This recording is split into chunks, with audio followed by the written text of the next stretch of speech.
বন্ধুরা, তোমরা কি জানো প্যারিস হচ্ছে ভালোবাসা আর রোমান্টিক শহরের মধ্যে একটা খুবই গুরুত্বপূর্ণ শহর। কিন্তু এই প্যারিস শহরের নিচে লুকিয়ে আছে একটা ভয়ঙ্কর আর নীরব জগৎ, যার নাম হচ্ছে ক্যাটাকম্বস অফ প্যারিস। এই জায়গাটি কিন্তু কোনো গল্প নয়, এই জায়গাটা পুরোপুরিভাবে বাস্তব। 18 শতকের শেষের দিকে প্যারিস শহরের কবরস্থানগুলো এতটাই ভরে গিয়েছিল যে সেখানে আর মৃতদেহ রাখার জায়গা ছিল না। তখন শহরের নিচে যে সমস্ত পুরনো খনি ছিল সেগুলোকে পরিণত করা হয় একটা বিশাল ভূগর্ভস্থ সুড়ঙ্গে, আর ধীরে ধীরে সেখান থেকে সরিয়ে আনা হয় প্রায় 6 মিলিয়ন মানুষের অস্থি। মানে ভাবো, এমন একটা জায়গা যার দেওয়াল তৈরি হয়েছে মানুষের মাথার খুলি আর হাড় দিয়ে। কোথাও সেই হাড় সাজানো একটা অদ্ভুত নকশার মতো, আবার কোথাও কোথাও সারি সারি খুলি রাখা রয়েছে নীরবে, যেন তাকিয়ে আছে দর্শকের দিকে। এই ক্যাটাকম্বসে যদি তুমি যাও তাহলে মনে হবে যে একটা অন্ধকার গোলকধাঁধায় তুমি ঢুকে পড়েছো।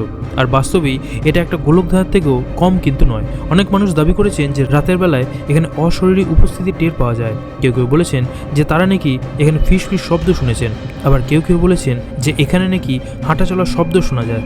আরও ভয়ঙ্কর বিষয় কি জানো, ইতিহাসে এমন একটা ঘটনা আছে যেখানে বিভিন্ন অভিযাত্রীরা এই সুড়ঙ্গের ভেতর ঢুকেছিল আর তারপর তারা পথ হারিয়ে ফেলে এবং ঘন্টার পর ঘন্টা তারা কোথায় ছিলেন তা কেউ জানে না। কেউ ফিরে এসেছে, আবার কেউ রয়ে গেছে সেই সুড়ঙ্গের ভেতরে, যারা আর কোনো দিন ফিরে আসেনি। আর যারা ফিরে এসেছেন তারা জানিয়েছিলেন যে ভেতরে ঢুকলে দিক বোঝা যায় না, মোবাইল কাজ করে না, আর অদ্ভুত ধরনের একটা মানসিক চাপ সেখানে অনুভূতি হয়।